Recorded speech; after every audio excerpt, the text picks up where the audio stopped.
Hey neighbors, tax season is almost here, and you can help others prepare through United Way's Volunteer Income Tax Assistance, or VITA program. VITA is recruiting volunteers to help provide free, high-quality tax preparation to low to moderate income families, helping them maximize their refunds and save on filing fees. No experience is necessary and training is provided. Learn more at volunteerforvita.org.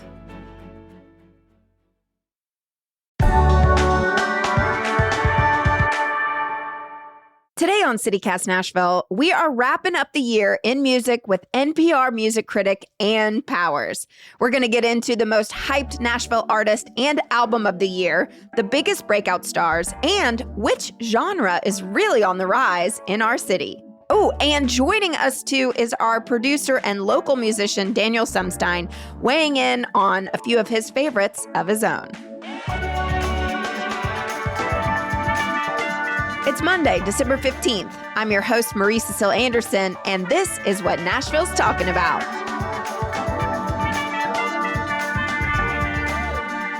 Hey, y'all, before we get into today's gift of a show, I gotta shout out all the folks who became CityCast Nashville neighbors last week during our membership campaign. We even have some more neighbors to shout out today. Let me just take a sec and welcome to the neighborhood Noah T., Mary W., Thomas W., Lena H., Paul S., and Jack C. Thank you all so much for joining. Thank you, thank you, thank you. It really means the world to us.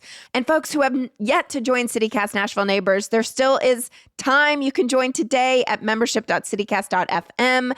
If you join today, you will be invited to our exclusive membership event this weekend. We're actually volunteering together at Radnor Lake. We're going to clear some brush, have a pizza party, hang out with park manager Steve Ward, who's going to teach us about their new expansion. They just secured more land, and so there's going to be more opportunities to hike. We get to see it first, folks. So join us today. Again, it's $10 a month or $100 a year. And folks, we have extended our deadline for our thank you gift. We'll be sending everyone who joins today a CityCast Nashville beanie. So go ahead, join us, support local journalism, get to know your neighbors at membership.citycast.fm. All right, now on to the show. Ann freaking Powers, welcome back to CityCast Nashville. I'm so happy to be here. It's like, just call me the Santa, the music Santa of the music CityCast Santa Nashville. Who gives me homework that I have to study for. I do. You better not pout because I gave you some homework.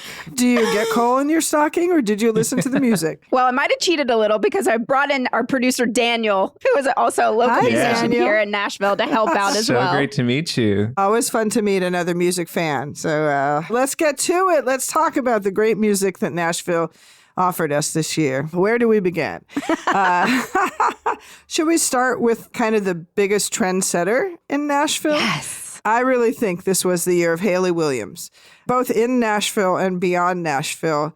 Did that woman have a year or what? Unbelievable. Absolutely. And I have to say, obviously, I was a huge fan of Paramore. Yes. But also, everyone knows I love Taylor Swift. And seeing Paramore go on tour for the Eras Tour brought such a larger fan group to her, too. And then to launch this album this year, it's all colliding, and it's so exciting. Yes, this is definitely the year that Hayley Williams, long a hero of the Nashville music scene, as the front woman of Paramore, broke out into full pop girly status, I think. Like, she is at the top now. Does she rival Taylor? Well, does anyone rival Taylor? I don't know. We don't need to compare them. We don't need to do that. Hayley is on an island of her own, which I'm here for, because her release strategy this year was something I've never seen before. Can you talk to us about that? I am a critic at NPR Music, so this is a great chance for me to shout out NPR partner station, WNXP, because they played a very important role in the release of this album. And this is why Hayley Williams is a Nashville star as well as a national and global star. She always roots what she's doing in this town, and I love that about her. So back in July, WNXP announced that there would be a new song from Hayley Williams premiering that night. And there was a little video, and it had the words mirtazapine and glum on it.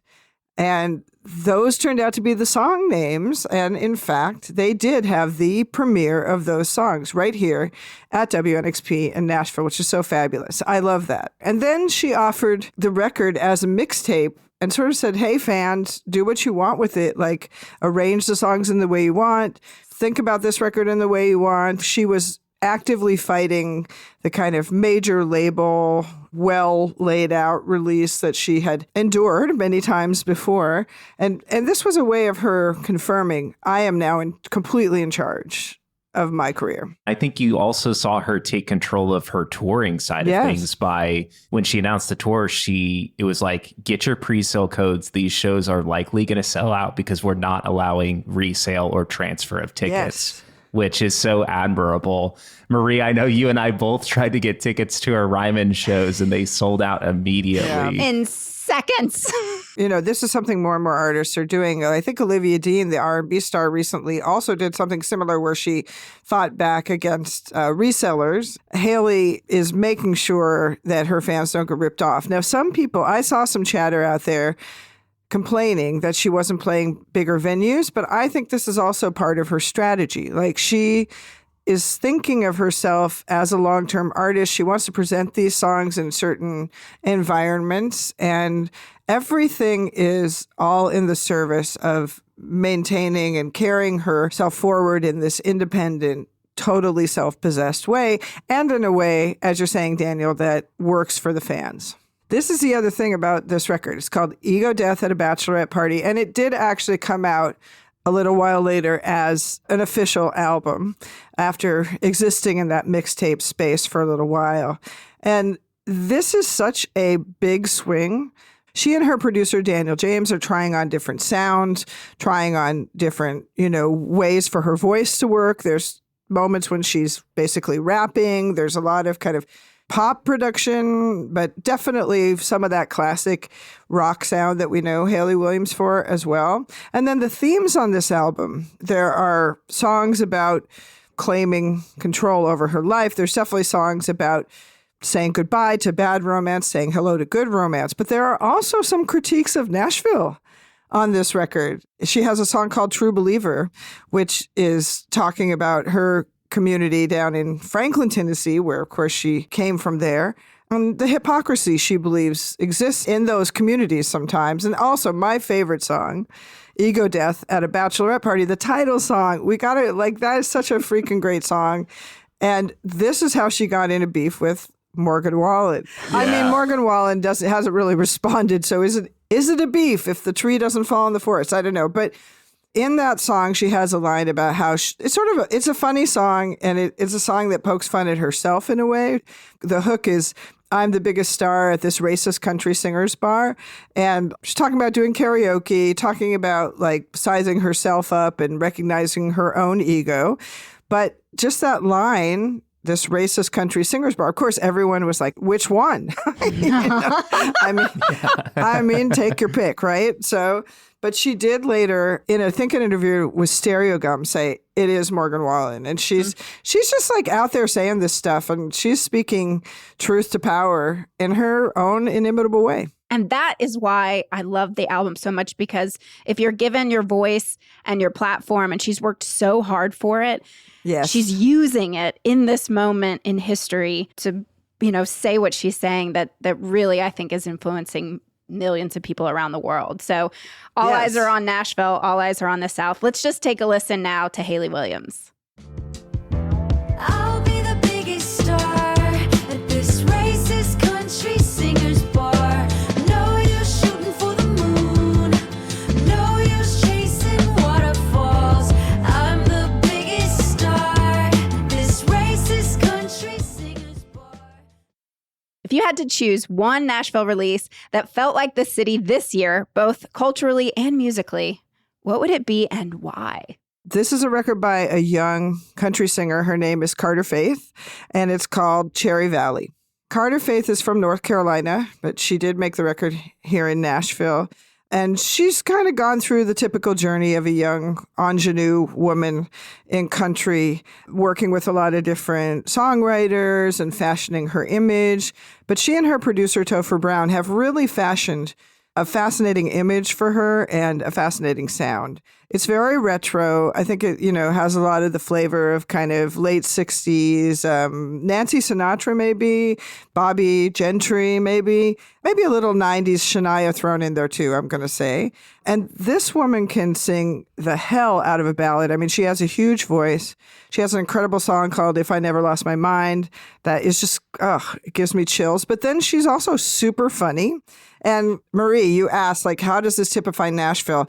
She has a song called Bar Star, which I swear to God is like a video camera shining into Skinny Dennis on a Friday night, It is so funny. She's really good at capturing kind of the way that people adopt country tropes and make them their style, make them their whole steez, but making fun of that a little bit too. I know you're listening to so much music, but how do you even pick your favorite? I'll tell you something. In country specifically, since we've been talking about Carter Faith, I definitely experienced a bit of alienation from the genre in the past couple of years.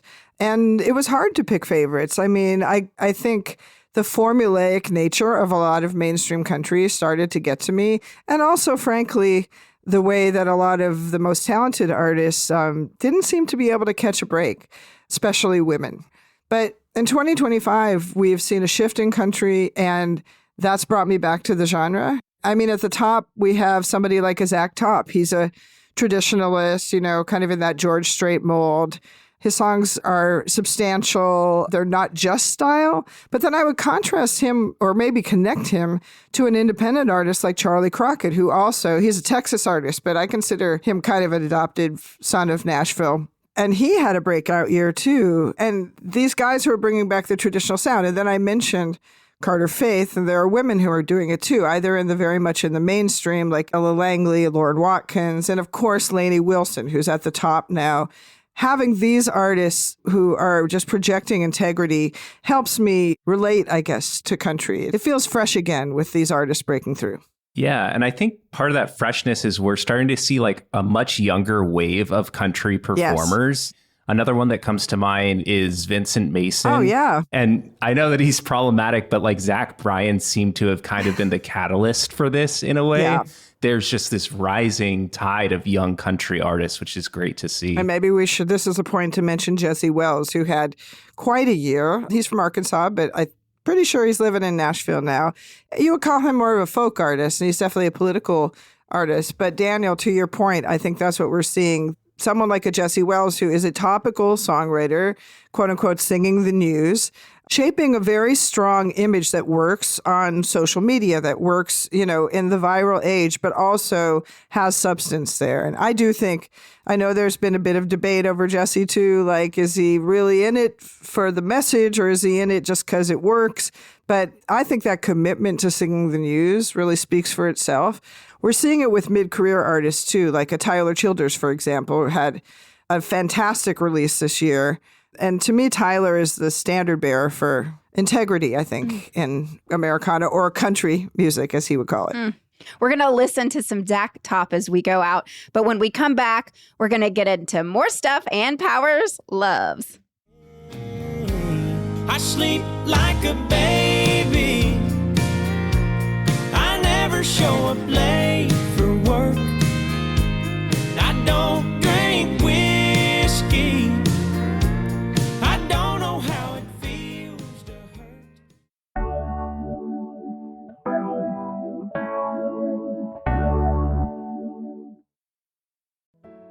Every day, United Way of Greater Nashville brings our community together so every child, individual, and family in Middle Tennessee can thrive. Right now, 1.2 million Tennessee households are working hard, but still struggling to make ends meet. Nearly half of Davidson County families and a third in Williamson County live below the ALICE threshold. That's asset limited, income constrained, and employed. But did you know that last year alone, United Way partners helped meet nearly 500,000 basic needs across Middle Tennessee? That means thousands of Davidson County students started school with supplies this fall. And kids in Williamson County get free books each month, all thanks to the United Way and its supporters. Your workplace can be a part of supporting the United Way's vital work today, because when employees give together, morale grows, businesses thrive, and Greater Nashville becomes stronger. Learn how your workplace can help at unitedwaygreaternashville.org/workplace-campaigns. Together, we're lifting up Middle Tennessee, meeting needs today and building stronger communities for tomorrow. I know another artist you loved this past year was William Tyler. Yes. How would you describe his sound? Yeah, wow. I'm such a fan of William. He's a guitarist. Some would have put him in the category of quote unquote American primitive guitar at a certain point, which is acoustic guitar that connects to people like John Fahey and classic guitar playing, even bebop blues players. That's only one style William plays. He was in Lamb Chop, the great Nashville institution / band, Lamb Chop. He also played with the late David Berman's much loved band, Silver Jews. So he's a rock guitarist as well, but he's also an experimental player. And he made this beautiful record this year called Time Indefinite that I put on my top 10 list. And he found some old tapes in I think it was his grandfather's or his uncle's, were going through some of his stuff. And they were reel-to-reel tapes, and he used them and some other audio elements like that to craft this album that to me really just sounds like what memory feels like, we're really inside his head with this record. And then he also made a record with the English electronic musician, Kieran Hebden, who goes by Fortet. That is just a lot of fun, like putting William's style next to Kieran's style, something very unexpected. So I guess the one word I would use for William is adventurous, like endlessly adventurous. And he's a great ambassador for a very exciting experimental scene that's happening here in Nashville. Which venues in town are hosting these type of experimental shows if people want to check them out in person? Well, there's a new venue in town. It's also an art gallery. It's over on Charlotte on the west side. It's called Random Sample. I saw one of my favorite shows at Random Sample this year. It was a conceptual piece by the artist J.V. Montgomery. It's called Lake Black Town, in which he actually went to sites that used to be thriving Black American communities, which had been overtaken by water, either because they had been turned into parks or golf courses. And he recorded the ambient sounds of those spaces, and he created this incredible piece from that. And witnessing that piece in this tiny little basement room of Random Sample, it was very deep and very profound. So that's a great space. Always have to shout out Dark Matter, glorious nonprofit all ages club that hosts experimental music, but also punk and all kinds of music over here on the east side on Dickerson. And then I've been really enjoying the nights at Urban Cowboy, hosted by the guitarist Jack Silverman. Jack is an institution in this town. He gets a lot of the best players to come down, and it's like once a month, every Wednesday. It's free, and I just love going there and hanging out, and lots of musicians in the room, and it's just a really cool space. I actually went to one of Jack's nights not too long ago, and he featured a singer named Jessie Gray, who I did not know. And wow, now I'm just so excited to explore her work. And that's the kind of thing that can happen in these venues. Oh, I have to give another shout out, though, to Vinyl Tap, because Vinyl Tap also hosts a lot of experimental music. And one of my favorite singer-songwriters in town, Ziona Riley, she often appears there. So yeah, follow Ziona, follow Jessie Gray, follow Jack Silverman, follow all these people on Instagram, and you're going to find this stuff. Well, let's circle back and take a listen to William Tyler.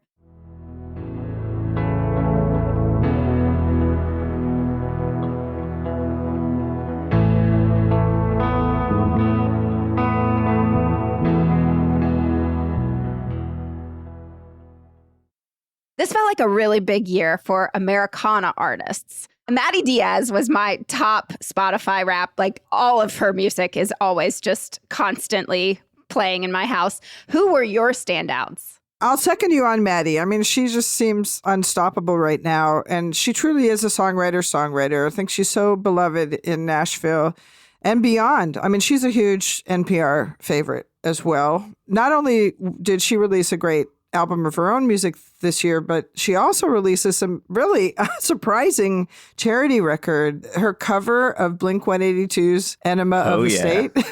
Yeah. Amazing. I'm a Warped Tour kid, so I loved that. It was one of my favorite releases of the year. It's so cool that she did that, right? And I think, we are living, Daniel, as a Warped Tour kid, you are ruling the zeitgeist right now. I mean, this is back to Hayley Williams. I mean, the emo generation, the kind of like aftershocks of emo are everywhere, right? And totally. Maddie is kind of like carries that spirit of emo into the Americana space. Margot Price had an incredible year. She released a great record, Hard-Headed Woman, returning to that kind of core country sound that we all fell in love with a few years ago with Margot, right? And I was happy to see some old favorites of mine from the Nashville scene. Friend of your pod, I think, Chris Crofton actually released a great record this year. Very heartfelt and funny singer-songwriter.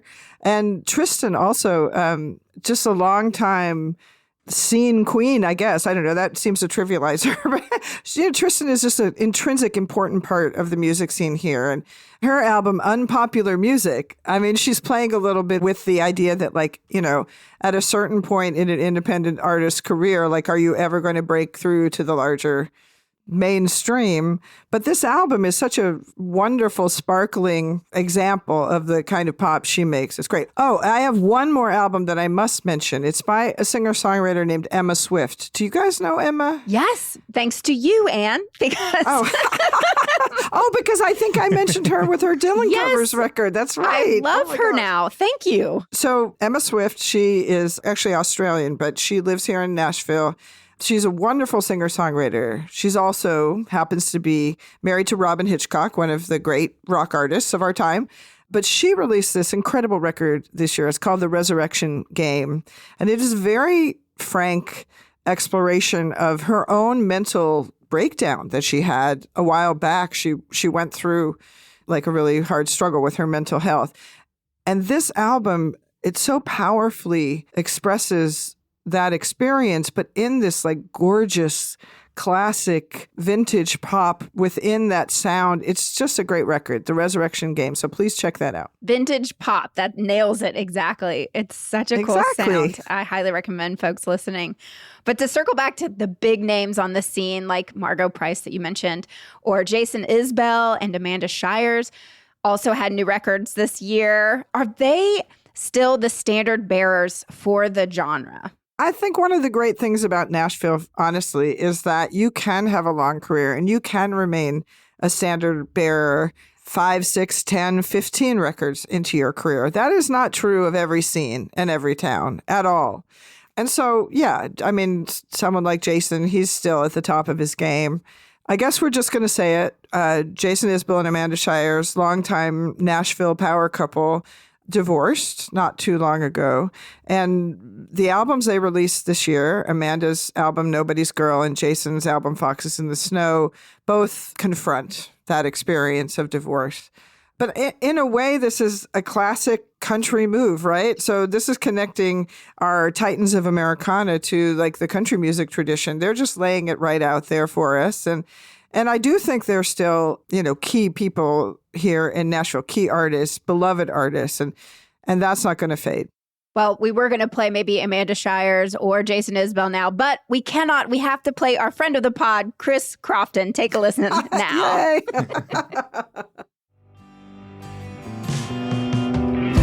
I've been on meds since I was 25 years old.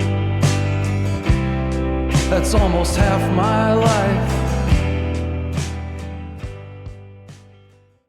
Well, looking ahead to 2026, who do you think are the Nashville artists that are poised to have a breakout year? Well, I'm going to break your rules a little bit here, Daniel, because I'm going to talk about someone who is really an Alabama guy. But he is releasing an album that's very much the Nashville sound of now. His name is Cassius Culpepper.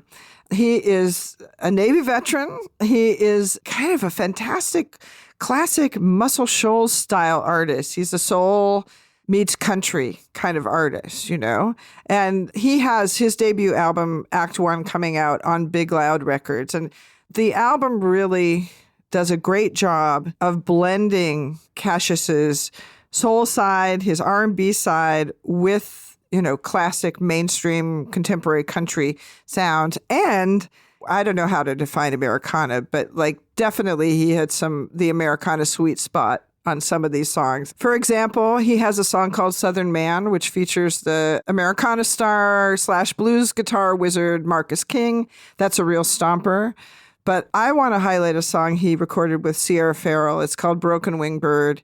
He has said this is a tribute to Willie Nelson. It's such a classic, lovely country ballad. It's definitely one of my favorite songs of the year, and it has me excited for where Cassius Culpepper is going to go next year. And another one I have to shout out that you recommended us listen to is Annie DeRusso, who I just saw her Tiny Desk concert. Wasn't it so sweet? So wonderful. My mind, yes. I love Annie, and I'm going to say I think she's one of those young rocker / singer-songwriters who already has a pretty big audience. It was really interesting to look at the comments the day that her Tiny Desk came out and look at the YouTube comments, and so many people just cheering her on. She's such a sharp songwriter. She expresses a certain point of view from a young woman that me as a not that young woman, I still can relate. We talked about Hayley Williams at the top of this conversation, and I feel like we're going right full circle talking about Annie DeRusso, because if anybody is ready to inherit that throne, I think Annie is one of them, She really is. And her record this year is called Super Pedestrian. Definite favorite of the NPR team. We love Annie, and please go watch her Tiny Desk. It's such a hoot. Let's take a listen to her now. When you're back in town. When you're back, you're back. When you're back, you're back. When you're back, you're back. When you're back, you're back. I hope you don't think I'm just waiting around. And then lastly, if we're going to break the rules in terms of someone who spends a lot of time in Nashville, but being from elsewhere, we saw that Noah Kahan had a massive year. I also heard a rumor that he might have a house here. Wait, Noah Kahan lives here now? I had no idea. Really? Noah, freaking call me, dude. Why haven't you called me? Yeah, call me too. Yeah, I've seen him around East Nashville. He actually is such a sweetheart. I'd have to say he was on a panel I did at Americana Fest last year. I had released my book about Joni Mitchell, and I did a panel featuring young singer-songwriters. Well, actually, Margot Price was on it. Another favorite of mine, Joby Riccio, who you should definitely watch next year. Lizzie No, another fantastic young singer-songwriter, and Noah were on this panel. So I feel like he should be my best friend. And now I'm just offended that he hasn't looked me up. There's a new tea house just down the street from my house here in Inglewood. Can we just go over there? No, but I think Noah's got the goods. He was a sensation.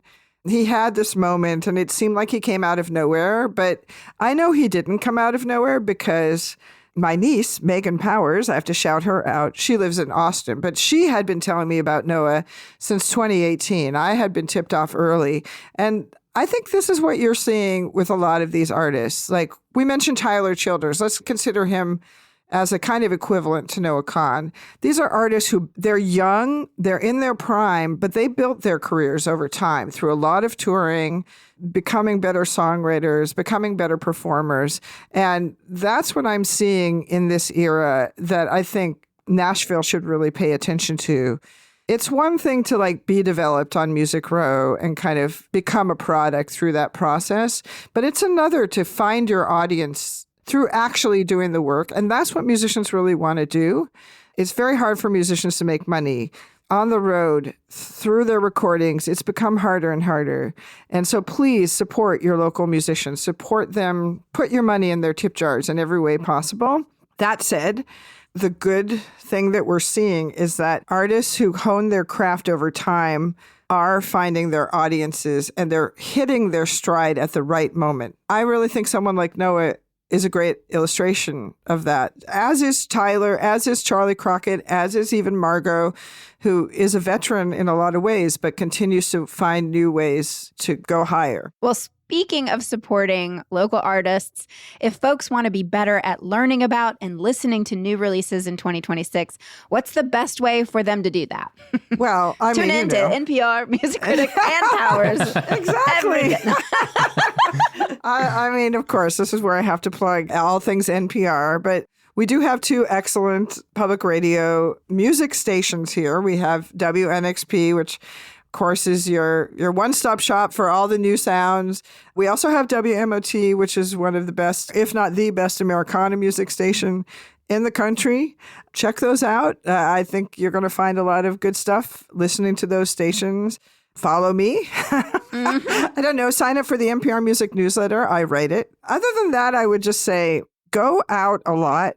I recently, that new Chinese takeout place opened here in Inglewood, Golden Prawn, and my husband went there. And in his fortune cookie, the fortune read, "Go see your friend's band on a Tuesday night. Just do it." And I thought, oh my God, that's so brilliant. I mean, I love that they're doing Nashville-themed fortunes.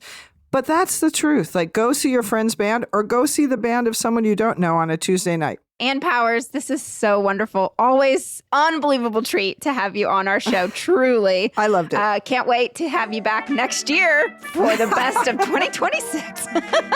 I'll come with my Santa sack. We'll have a good time.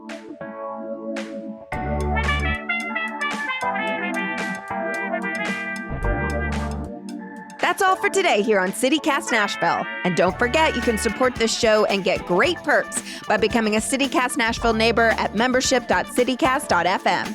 If you enjoyed the show, why not tell your friends? Rate the show, leave us a review, and subscribe to our Hey Nashville newsletter. We'll be back tomorrow morning with more news from around the city. Toodles!